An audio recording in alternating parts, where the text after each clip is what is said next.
Would you like it? So it's been 11 hours of playing. Welcome, dear readers, to Cover My Ass, where baffling books are reviewed but not read by yours truly. My name is Khaki. And I'm Kay, and remember, we only judge a book by its cover. And we find ourselves once more amid the towering stacks of your library. Thank fuck for that. That visitor centre was really getting on my tits. I think I'm going to have it redone. It is due for rebuilding, if only to restack the books that it's made out of. Yes, and get the scratches from the Velociraptor claws out of the floors and out of the book covers. It's going to be a bit of effort to get everything back in order again. Yeah, but it'll be well worth it. We'll take the books back to the book shop, repair yes. studio. Yeah, just to catch all the readers at home up on the unnecessary lore. We are currently negotiating a fresh détente with the Velociraptors that inhabit your library. We have surrendered over my protestations, I must say. Well, it was the clever thing to do. And besides, I'm still in charge here. Yeah, no, I understand that. But I did log an official protest that we have surrendered to them the collection of books based on films based on books. They did demand the unconditional surrender of Jurassic Park, and a few others might have gotten thrown in for good measure. I don't think there's any trace of any of them left. Like I've tried to poke around, but even like anti-shredding software would have a very hard time reconstituting what's left of these books. We can look up which ones are the ones in the catalogue, and we can reorder them, and they never have to know. But how did they know in the first place? I think, did you sit and start reading at them from these books? Hold on, they are little dinosaurs, right? They're about knee-high, turkey-sized, brightly feathered and spiked dinosaurs. I don't really know that they understood what I was telling them so much as what I was miming at them. Like that part, they were kind of down with it. Well, maybe you just said something wrong. Yeah, I guess something that ruffled their feathers or something. It's nice to see my buddy Velociraptor Guinevere again, but I think it's just changed between us. Chasing through the hallways does change a relationship a little bit, especially if one is in pursuit and the other one's fleeing. And sometimes we have to do things that we don't agree with, such as giving up books to dinosaurs. And sometimes we find ways to live with that maybe our superiors wouldn't technically approve of if they knew about it, but it's all fine. Am I going to have to start checking behind the bookshelves again? No. I don't think that's where you should be looking. Okay. How does it feel to be on the other side? How does it feel to have someone hold library mysteries over your head? I'll have to talk to the gnomes. They're unionizing, you know. Oh, I mean, I've never had to deal with strikebreakers. You have little mini Pinkertons. There's definitely signs of riots. No, fair enough. Yeah. I hope you don't completely tear down the visitor center, because I'm quite proud of it as a structure. And I know we were trapped there for several weeks, and any place where you're trapped is automatically a prison. But as I've learned in the 33 weeks that I've spent in your library, even a prison can have some charm, and you can come to consider it home. Did you feel that at all? In the visitor center? Mm-hmm. No, I was mostly thinking about my comfortable bed in my suite. Do you have a suite? I have to sleep somewhere when I'm staying at the library. I just sleep on the floor. I just make pillows out of books. Mostly magazines. They're just a little bit soft. You should take the knitting magazines. They're quite fluffy. Oh, that's a good idea. They've got cool patterns in them, so it can also get super high on the geometric delirium. Look, I'm pretty sure in the library you get fucking creative, man. I'm pretty sure they're made out of LSD soaked blotter paper, so I wouldn't worry too much about that. I'm going to go test that. Okay. But but before I spend the entire afternoon sucking on pages from the knitting magazines, what do we have in store for our readers this week? Right. This week's book is Immortality Incorporated by Robert Scheckley, or maybe Immortality Inc. Yes, the abbreviation. Yes. Gosh, for the readers at home, if you look down with your podcasting device, you should be seeing the cover of today's book, and otherwise check the show notes for an image and a link. So let's have a look at the cover. It's proper cyberpunk, isn't it? It's like neon blue and pink, and a very uncomfortable person in a... It seems like shades, but covering half their face past the nose. Dripping down from their It almost looks like Mercury, the way it's depicted. And, of course, right at the bottom, it says basis for the film Free Jack. So we're not quite breaking with the theme of books on library. Exactly. This one actually survived the culling. I'm very pleased that the Velociraptors agreed to these terms to have this preserved so that we could review it today. So the one thing that I kind of wonder, I mean, I don't think I've actually seen the entire movie, but from what I heard about it, I doubt if the people who made the movie actually read the book. Definitely not. No, not even Starship Trooper levels of accuracy, where at least they got the names of the characters right. It's got Emilio Estevez, if I'm not mistaken. Yeah. He's the main character, and then it's also got Mick fucking Jagger as one of the villains. And the lips. Yeah, Robert Scheckley, Immortality Inc. I noticed, by the way, you already pointed out the lighting on the cover. This is what we know today as bisexual lighting. Oh, why is it called that? It's It's called that because it's often used in cinema as sort of a code for the sexual fluidity of protagonists when they're, or of characters when they're usually in a club and they're displayed with like blue and purple light contrasting or various shades of pink. And it's not like an established code, but a lot of people do seem to play with it. To the point where Janelle Monáe in her in this very sexy video clip for her excellent song "Make Me Feel," and it even appeared in an episode of Sherlock where with Benedict Cumberbatch and Martin Freeman when they were doing the bachelor party. That was in a club and that had blue and pink lighting. That was a little bit suggestive to some people. I was pretty sure that nobody ever made any overt. But these are cunning filmmakers who kind of know what they're playing. They've played with this before. Okay. No, the allusions to people assuming that they're a couple. I never heard of that color convention. That's like blue and pink, I suppose, it's a typical boy-girl contrast. Yeah. Which is only the fact that pink is for girls is only something from the last 50, 60 years, because back 100 years ago, pink was a boy's color because it was considered far too harsh for girls. So I seem to have dropped some notes. Oh no! Oh, no, it's okay. No, we need those to describe this this excellent book, which is described as, in an alternate universe where the CueCat became a success and this absurd device became essential for everyday life, replacing the written word with diagonal barcodes, the inventor of the QR code goes on the run to protect her invention from the barcode hegemony and usher the information age into the second dimension. Yep. I don't know why I did that voice. It just sort of sucked me in there. Hegemony or hegemony? I always thought hegemony. Okay. So, something you can actually see on the right side of the book cover. There's a little bit of QR code there. I think we should start with the CueCat. That's basically the first chapter of the book. It does a very good job of maybe a little bit Black Mirror style introducing a certain social concept to the reader. It's a very strange situation where people you pick up the newspaper and it's literally all barcodes. Yes, it's not so much a page as it is just a strip of ticker tape with a logo on one side and then just barcodes. Well, logos, and at even certain point, there's a toilet paper company who also has cashed in on this thing. And that was brilliant. I wouldn't call it good, clean business, but well, it's certainly discreet because you always dispose of the evidence. Well, there you go. Nobody can tell what you've been reading. So the CueCat. Those of you who enjoy obscure technological history as we do may remember the CueCat as a sort of elongated cat-shaped device in the early 90s whose mouth was a red infrared port. And whose tail you could plug into the PS2 port of your computer, and then you could scan these special... That is not a PlayStation 2 that we are talking about. It was actually a little DIN plug style connector. It looked like a cat. The tail was like the plug that went into the peripheral port, let's call it that. Yeah. Which was, at that time, wasn't even color-coded. Until Apple came along, and with the iMac, popularized the USB port, where you only have to worry about turning it over 3 or 4 times before it fits correctly. They're like, quantum ports. You try to plug it in, it doesn't work. You turn it turn clockwise, and you try to plug it in, it still doesn't work. Now, if you turn it half again clockwise, then it will plug in. But if you turn it back counterclockwise, it doesn't work. You have to keep twisting in the same direction, otherwise you don't get the right quantum superposition. Okay, that's probably what I've been doing wrong this whole time. So don't turn it back, keep turning it in the same direction. And well, it's sort of like a safe where you have to, 32 to the right and then 21 to the left and then... Yeah, same idea. Except it's always 90 degrees. 180 degrees. And the device was specifically for reading what they called cues. I think they were called. Yeah. And by the way, it is spelled capital C UE capital C AT and then is there an at or something? No, there wasn't even an at sign.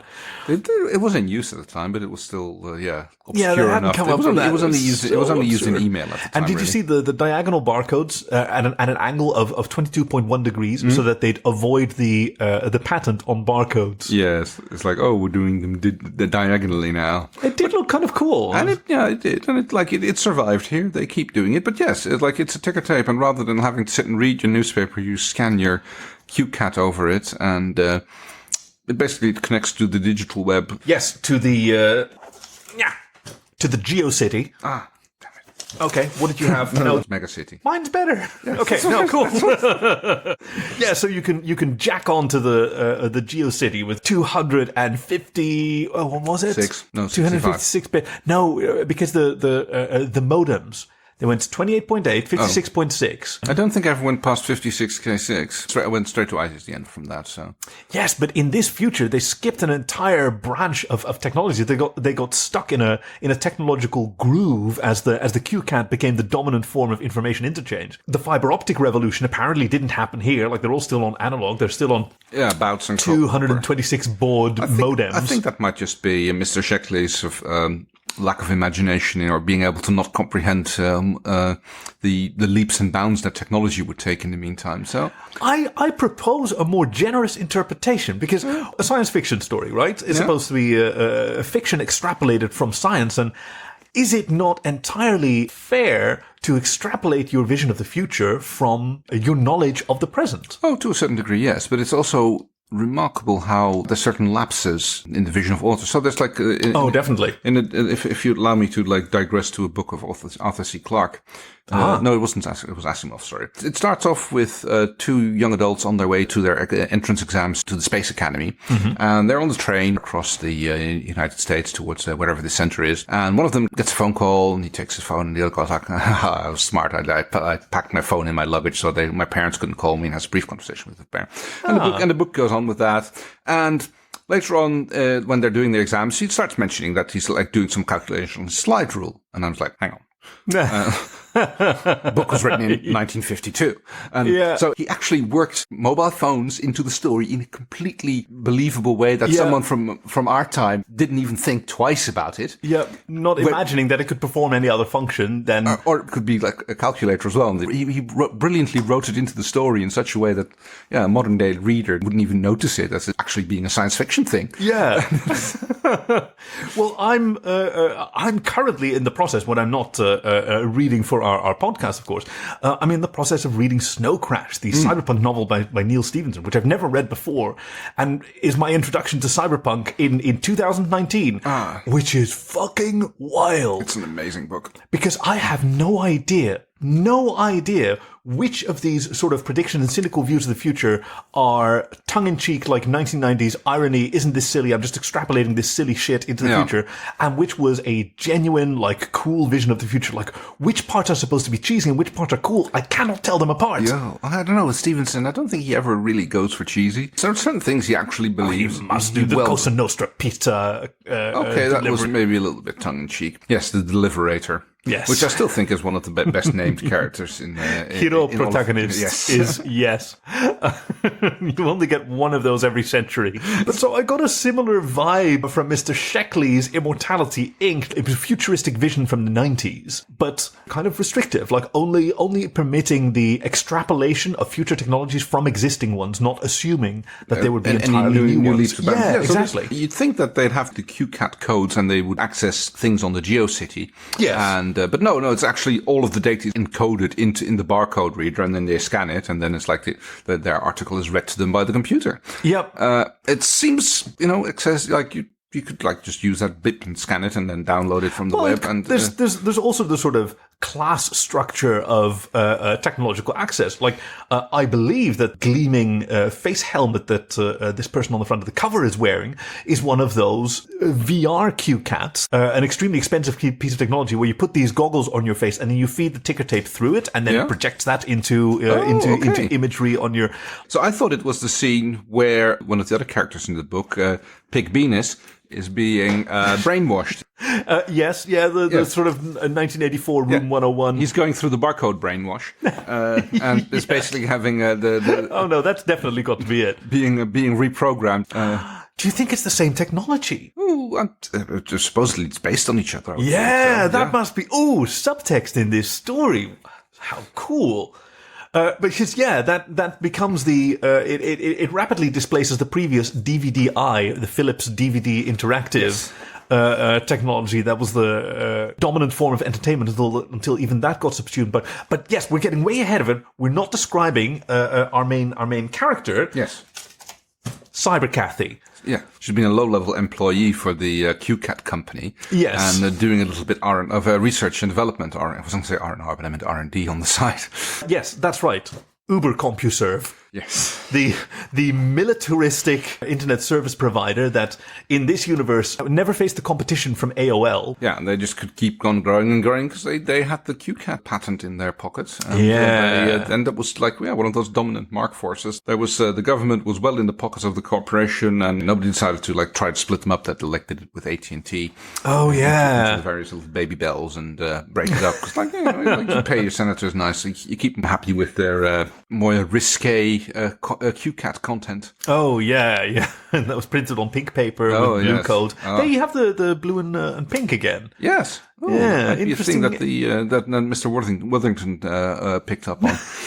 Worthington Lancelot II almost certainly did this cover. This is one of his later pieces from his, well, they call it the blue period, but it's really, he was experimenting sexually, so he's just trying other stuff. But yeah, to the point, I mean, Cyber Kathy is a strange name for a woman to have. She was Catherine something or other. Well, it's a thing. Everybody gets to choose their online persona name when they turn 18, which gets printed in their passport strip that also have to be CueCatted. Then, of course, match the CueCat code on the neck. Yeah, that part was, I thought it was a little sinister.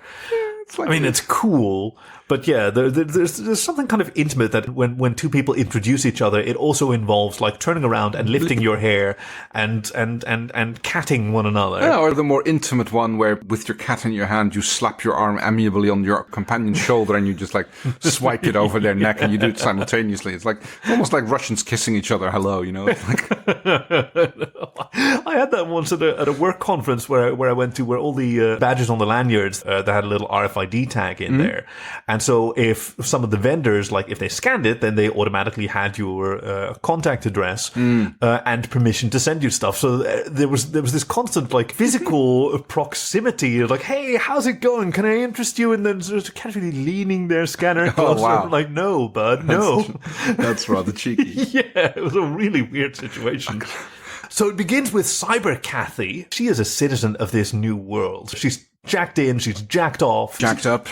She walks around with her LaserJet briefcase so she can actually print new CueCats on the fly. She's a trader in information. She's a spider in the web, as we might say, of this... we would call it that nowadays, but... this new economy. And she does. She does a good job, but she also realizes that things can be better. And like she's working on the sly on her... because she lives on the edge. Yeah, she studied at the right university. She did like have several successful little startups which got brought up by the Uber CompuServe company. Yeah, because it's a sinister company, but they're very, very much about the keeping tabs on their employees and making sure that they are not doing things that they're not supposed to. Which is because it's one thing to monitor your employees' search history, which for Uber CompuServe is easy to do. If you Q code, what was it called again? Queues, were they? Queues, queues. If you queue that's being scanned is also being logged. Yeah. So that's like, having your search history is nothing compared to this. They basically have complete access to every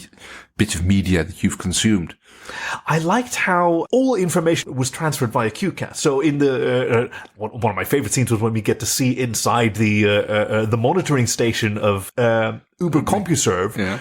Where there are banks and banks of printers printing out the cues that their employees are printing and then being scanned in again. Rescanned again to be processed and put because away. They just don't have networking. It just didn't occur to anyone. Then they put into a big ledger somewhere and it gets amended with like all the little... I think that's Mr. Schekley kind of missed out on something because there's still a database of like things that connect this. But no, all the connections are via this obsolete technology. It's a good market for people who make thermal printer paper. Oh, definitely. Although that's not exactly archival grade material. Oh no, it's specifically volatile. One hot summer and your entire library could get wiped out. So Cyber Kathy having a LaserJet is kind of a big deal. So she doesn't need the thermal paper. She can just print on whatever that. Well, that's the fancy stuff. I mean, you can put some paper in it, but you can just as well put it on a bench somewhere and like have it laser etch into the surface of that. Certainly a high powered model like her LaserJet briefcase, but she's souped it up a bit because it doesn't output little strips. I mean, it can still, but it can also output an entire A4 sheet of paper. And automatically fold it into an airplane and shoot it off. Yeah. Although I do like that the whole CueCat thing, that even in the book, it's nicely described how it even takes over, the graffiti artists. And it's Like tagging something with your name is backwards. People etch the little, you got the little mats which they put over it and then like rub some acid across it and then pull it off again and you have it like etched on a lamppost. Oh yeah, that's cool. And shit like that. And people are just like compulsively almost walking around with their CueCats and scanning every barcode that they come across. I mean, you have these magical symbols around you. You can't read them specifically. You want to know what they're about. Otherwise, you live in a world. I mean, they describe all these disenfranchised people who aren't jacked off all the time, who don't have their own CueCat, who maybe have a home-based model. They can't go to a shop without having to ask people what the prices are on these products or what's in this food. Yeah, well, you have to either like guess or just like make do. I mean, there's like like everywhere you get to like the underground scene, which we will come to later when our heroine has to go on the lam, so to speak. She's approached by agents of Uber CompuServe who have been monitoring her. And this is our first clue that maybe she's not entirely on the level. It was kind of cool seeing her sort of like, we don't know why she's under threat. We don't know what she's concealing. I thought it was more like Neo in the Matrix with his yes, Neo from the Matrix. Neo. Why did I say Neo? Yes. Yeah, it was more like Neo, who was like having Nero his, burning Rom. That was his hacker alias. Yes, that would be it. Who was, working as a corporate drone during the day and had his hacker personality at night. When did he sleep? Very poorly, judging by his eyes. That's definitely that. Yeah. He was not looking particularly well during the first part of the movie. So in the way that Neo had Morpheus and Trinity hackers that he only knew for online, Cyber Kathy had Dildo Swaggins. Yeah. Dildo Swaggins, which is rather an unfortunate name. I mean, it's probably something that this person thought was cool and then regretted, but on CompuServe you can't change your name once once you turn 18 and you pick it. That's it. Yeah, you're stuck with it for the rest of your life. But Dildo Swaggins nevertheless managed to make quite a reputation of himself as one of a legion of...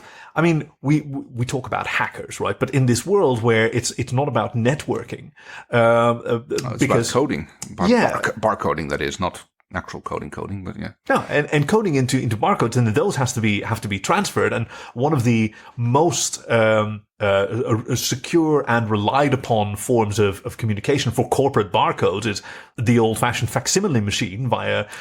And so this entire sub-community of traders in information to intercept them, known as the anti-faxers. Oh, God. Yes. So Dildo Swaggins, the anti-faxer.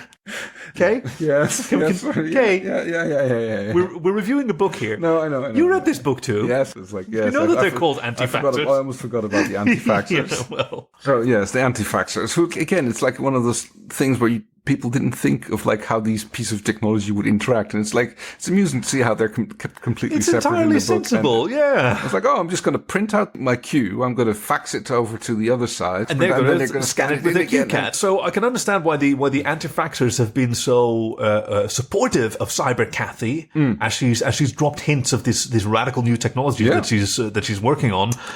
The QR code. Yeah, it's like we can multiply our information density by an exponent, right? It's not even an order of magnitude. It's like a full exponent. Yeah. That makes sense. So if you had an 8-bit barcode, then with that same amount of resolution, you would have a 64-bit, 8x8, 64-bit QR code. So having this kind of incredible information density, being able to print out an A4 with the equivalent of thousands and thousands of strips of CueCat, I mean, the Uber huge UCS corporation is definitely seeing that as a threat.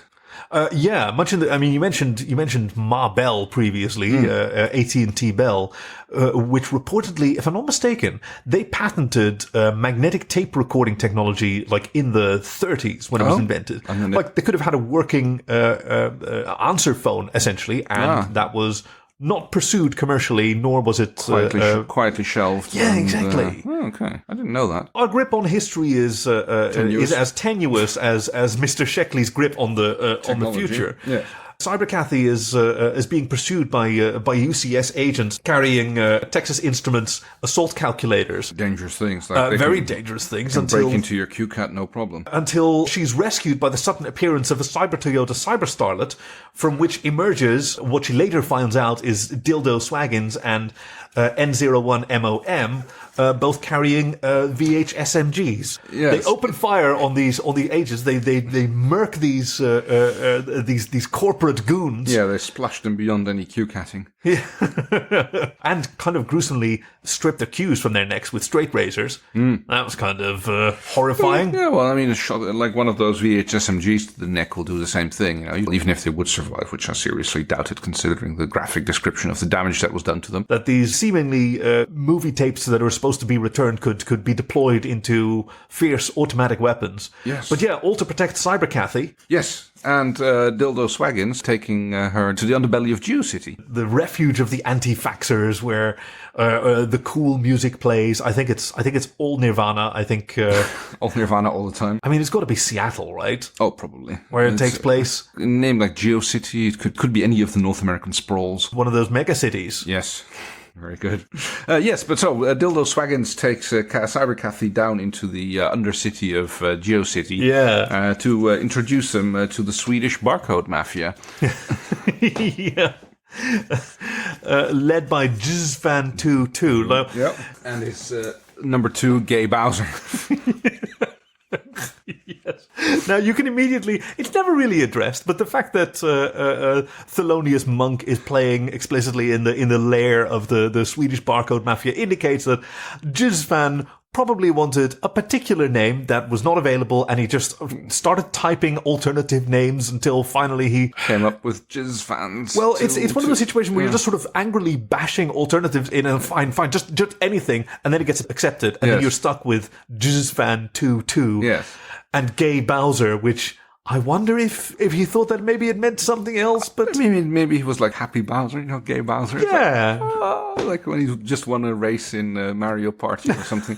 Very Gay Bowser. I think that this may be the reason for their disaffectation with the status quo. Of course, this is where the notorious scene depicted on the front of the book comes in. Oh, yeah. When it turns out that when Cyber Khaki was under the VR goggles, she was getting her subliminal programming. And now that she's in the lair of the Swedish barcode mafia, she's deploying her Laserjet's briefcase to start decimating this these insurgents' culture, and it all turns out to be a plan from the UCS to give this underground, to give the anti-faxers a technology that they could not resist acquiring and also could not survive having. Yeah, they caught on to what we were doing and then made sure to leak this information to the right people. And this is such a 90s it's very paranoia, like the idea that of not having agency over oneself, not being aware of what you're being used for. Especially in the cyber world, when people were still like, don't talk to people online and don't get into a car with strangers. Now, what do people do now? They Twitter to people on Facebook and they get into cars they summoned over the internet. So what's it's the same fucking people. Mom. Yes. Didn't you tell me you would rot my brain? Huh? Do you want to apologize for that? Or otherwise I'm not going to connect your scanner. Yeah, well then, it was a bit of a, I want to say Maltese Falcon, but that's not the book. The Manchurian, it was very Manchurian Candidate. Yeah. Yes. I think also, wasn't it like Demolition Man? Like where Demolition else Man is it? had a little bit of that as well. Yeah, where someone is, Johnny Mnemonic a little bit? No. Johnny Mnemonic was definitely none of that. No, there was, there's definitely one other one where he's, Total Recall. Total Recall, yeah. Again, also, infiltrating the resistance on Mars. Yep. Of course, it turns out that, the QR code, of course, it was development company time, so the UCS corporation, who was making a big show of trying to suppress this technology. Suppressing technology, was quietly developing it on the back and waiting for the Swedish barcode mafia to get taken out by their plant. It's one of those rare stories where the bad guys kind of win. It is. Which is part of the sort of nihilism of cyberpunk. Although I did like that Dildo Swaggins and N01MOM. They grabbed their disguised VH SMGs again and at least busted Cyber Khaki out. Like they weren't able to protect the technology. They weren't able to protect the other anti-faxers. Managed to get her to another part of the underside of GeoCity and go on the run. And who knows where their adventures take them in the next books. To live to fight another day. Maybe she could develop a 3D barcode. How would that work, though? No, think about it. A hollow cube. Okay, yeah, no, that's dope. That's dope. But how do you print that? You print crystal cube. And how do you read it? You get those crystal cube things which have this 3D model inside. You print them with lasers. You've seen those. Oh, yeah. You can do that. I mean, it would be even more inconvenient. It would be even more inconvenient. Yes, would love it. Huge. Yeah. UCS would seem fantastic. Everybody was like, got this whole bag full of these little cubes, and you go, oh shit, which one was it? And you have to like print them with a little CueCat code, so you can like scan that, so you know which one of these little cubes has the 3D code that you like. It's like it's a fantastic. It's like in Babylon 5 where data is transferred on crystals. They all have these unlabeled, identically shaped data crystals. Like, how do you know what's what? You mean like USB stick? Well, okay. That's something that you could definitely do with if you could encode more information visually. Like, you could give it different colors, and you could have your own. Like, I would have a maybe that's it. Maybe they're going to do color coding as well in the next one. Oh, that is truly the next dimension. Yeah, there you go. We solved it for them. Yeah. Even though it was it's a fairly gloomy ending, that's kind of how cyberpunk should go, right? Yeah, it's not necessarily about hope. It's about like being a little introspective about like possible development of technology and the influence it'll have on society. Technocracy. Yeah. So definitely another big corporate warning thing, which was like starting to be a big thing in the 90s. You know, the corporations were starting to take over, and like even though that we were warned about it, it's still happening. It didn't happen the way we think it would. It wasn't the big traditional corporations that are taking over. True. It's like that's true. It's the Apples and the Googles and the Amazons and the Facebooks that have done this. But at the same time, other prophecies have come out as well, like online fandoms. Like, let's compare those to the prophecies of cyberpunk, that you have these communities that exist mostly in cyberspace, and they're occupied by people who have access to it because they have a higher technological facility than most people. They have access to these technologies. They represent themselves differently than they are physically through, they have their avatars. With a name they chose themselves, and with an appearance and characteristics that they choose that they can change at will, and people like. Well, in this book, not so much. You're stuck in this with book, not so much. I'm talking about you're stuck with Fan 2. Yeah. And Gay Bowser and Dildo Swackins and Cyber Kelly. Don't forget Pig Venus. I almost forgot Pig Venus. So even though it's dour, like it's a great exemplar of cyberpunk. So how are we going to rate this book? I'd give it 14 out of 16 bits. Okay, so skipping right to the end there, missing over the cool bit where we sort of struggle to find out. Yeah, I thought we finally I have something I don't have to like whiffle and waffle about it, and it's like at least I really enjoy the struggle. Like, you just like having me on a hook. No, that's not how I see it. I apologize if that's how it comes across, because this is an adventure that we go on together, and we discover it together. I mean, the rest of the podcast is just all about just telling people what we read in this book. There's no adventure. There's no discovery. No, true. So yes, okay. So going by the front cover, it's definitely a very pastel neon type thing. Yeah, gleaming. I mean, it's definitely very binary. So a power of 2 is definitely going to be involved. 16. That's why I was thinking 16-bit color. Oh, that's right. 16-bit QR codes, byte. Yeah, we can do that. So 14 out of 16. I'd give it a 14 out of 16. Yeah, I think that's a good book. Yeah, so cool book. Well, okay. I never have a segue into inviting our readers at home. If you wanted to rate us 14 out of 16, well, there's not a lot of places you could do that. Most places will allow you to do it out of 5, which I guess would be 4 out of 5. Rounding that up would be 5 out of 5. So if you want to give us a 5 out of 5 anywhere, say Apple Podcasts or whatever, I'm just saying, or maybe write a few words about what you think this podcast might have been about. I mean, you don't necessarily have to explain what the podcast is. Yeah, we'd love to hear from you. You can find us on covermyasscast@gmail.com. If you want to send us an email, we're covermyasscast on Twitter or Facebook if that's your thing. We'd love to hear from you. So what do we have in store for our readers next week? Next week's book is by Christopher Moore, The Lust Lizard of Melancholy Cove. Why weren't we doing that this time? That about covers it.